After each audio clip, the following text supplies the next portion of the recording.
আবারও বোমা বিস্ফোরণের ঘটনা মালদার মানিকচকে। কেন্দ্রবিন্দু সেই মানিকচকের গোপালপুর জেসারোড টোলা এলাকা, যেখানে বিগত পঞ্চায়েত নির্বাচনের দিন তৃণমূল কর্মীর মৃত্যুর ঘটনা ঘটেছিল। তার পার্শ্ববর্তী জায়গাতে এদিন বোমা বিস্ফোরণের ঘটনা ঘটে। সামনেই লোকসভা নির্বাচন, আর এই লোকসভা নির্বাচনের আগে আবারও বোমা বিস্ফোরণের ঘটনায় রীতিমতো আতঙ্কের পরিবেশ সৃষ্টি হয়েছে মানিকচকের গোপালপুর এলাকায়। তৃণমূল নেতৃত্বের দাবি, কংগ্রেস নেতা শেখ সৈফুদ্দিন এলাকায় আতঙ্কের পরিবেশ সৃষ্টি করতেই এই বোমা বিস্ফোরণের ঘটনাটি ঘটিয়েছে। এই যে সামনে লোকসভা ভোট, কংগ্রেসেরা আবার নতুন করে এলাকা বিভিন্ন সময় উত্তপ্ত করার চেষ্টা করে। আজকে আমি মালদায় ছিলাম, হঠাৎ করে শুনলাম এমনভাবে বিস্ফোরণ হয়েছে বোমা, ওইখানে যে মার্ডার কেসের যে মূল আসামি কাসিম শেখ আছে, কাসিম এবং মিসবাউল মানিরুলের ভাই, এদের নেতৃত্বে আজকে আবার নতুন করে এলাকাতে বম ব্লাস্ট করেছে। তো আমি বাইরে ছিলাম, তো এই আওয়াজ শুনে তো মনে হচ্ছে যে 3-4-5 পিস মিনিমাম বম ফুটেছে।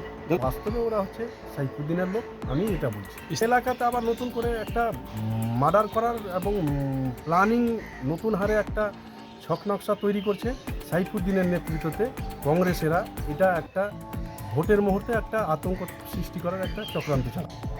বিরোধীদের বিরোধী একটা চক্রান্ত, ভাষামূলক এগুলো থাকবেই, কিন্তু আপনারা স্পটে সাধারণ লোকজনকে জিজ্ঞেস করবেন কারা এলাকাটা উত্তপ্ত করে, এটা আপনারা এলাকা থেকেই জেনে নেবেন। ব্লক কংগ্রেস নেতৃত্বের দাবি, কংগ্রেস নেতা শেখ সৈফুদ্দিনকে মিথ্যা মামলায় ফাঁসাতে তৃণমূল নেতা মোহাম্মদ নাসির এলাকায় বোমা বিস্ফোরণ ঘটিয়েছে এবং তিনি এলাকায় আতঙ্কের পরিবেশ সৃষ্টি করতে চাইছেন। তৃণমূলের যারা সন্ত্রাস আছে, ওরা চাইছে যাতে কংগ্রেসের নেতারা গ্রাম পঞ্চায়েত ভোটে আমাদের প্রায় 4 থেকে 500 লোকের নামে ফায়ার হয়েছিল। আমরা আস্তে আস্তে করে সবগুলোকে আমরা কিন্তু বেল করেছি, সবাই কিন্তু বেলের মধ্যে বেল পেয়ে গেছে, সবাই বাড়িতে আছে। আবার সামনে ভোট, ওরা চাইছে আবার কংগ্রেসের নেতারা যারা ভোটটা করবে, তো এরা ভয়ে আতঙ্কিত হয়ে এরা কী করছে, এখন নিজেরা বম ফুটিয়ে আমাদের নামে ওরা করে এখন আমাদের যারা কর্মীরা নেতারা আছে তারাকে জেলে ভরা আবার একটা ওরা ষড়যন্ত্র করছে। তো আমাদের ওখানে অনেক লিডার আছে, যেমন আমাদের প্রেসিডেন্ট আছে, আসাদুল আছে, সৈফুদ্দিন সাহেব আছে, এরকম অনেক লিডার আছে আমাদের গোপালপুরে। সর্বোপরি একটা জিনিস দেখি, গ্রাম পঞ্চায়েতে আমাদের এত লুটপাট করার পরেও আমাদের কিন্তু ফলটা কিন্তু ভালো হয়েছিল। আমাদের মেম্বার চুরি করে নিয়ে গিয়ে ওরা তৃণমূল পঞ্চায়েত ওরা দখল করেছে, সেটা যাক, যেটা হওয়ার হয়ে গেছে, আমরা সেটা বলছি না। আবার নতুন করে ওরা নিজে থেকে বম ফুটিয়ে আবার আমাদের নেতারাকে ভাষা চক্রান্ত করছে।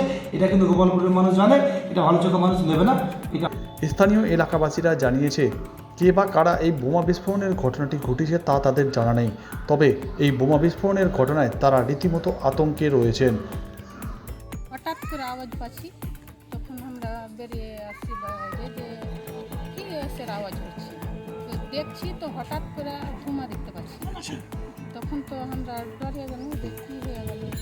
ওইটাই তো হয়েছে, আমাদের ঘরে তো একটাও ছেলে নাই, কি একটাও কেউ নাই, আমরা তো খালি মেয়েরা আছি বাড়ি। তো কেস দিয়ে ঠেছে দিয়ে বাড়ি হয়ে গেছে। কংগ্রেস করছিল, কংগ্রেস করতে সেরা করতে পারে, কি আমাদের লোক তো একটাও নেই বাড়িতে। তো থাকছে ওরাই, আমরা তো ফাঁসাবার জন্য ওই তো বিরোধী লোকেরা, নাসিরের লোকেরা, আমরা যে ওর বাড়িতে নাই ফের এই করবো আওয়াজ হলো, আমরা ডরে গেছি, বাড়িতে আছি আর কি, তো আওয়াজ হলো বাবা, দেখছি তো ভাই ধুমা হ্যাঁ ই হয়ে গেল, দেখতে পাচ্ছি না ভাই ধুমা ই হয়ে গেছে। কোথায় হলো এটা? ফাঁকা জায়গাটায় ধুমাতে ঝগড়া কাজে লেগে দেখতে পাচ্ছি না। আপনারা ভয়ে থাকছেন? ভয় হ্যাঁ থাকছি, হ্যাঁ মানে ভবকের হ্যাঁ ভয় পাই, ডরে ই করে। কেন? বাচ্চার লেগে ডর লাগে, ভয় পাই। কিসের জন্য? হাজার লেগে ভয় পাই। Bureau news Bangla Times.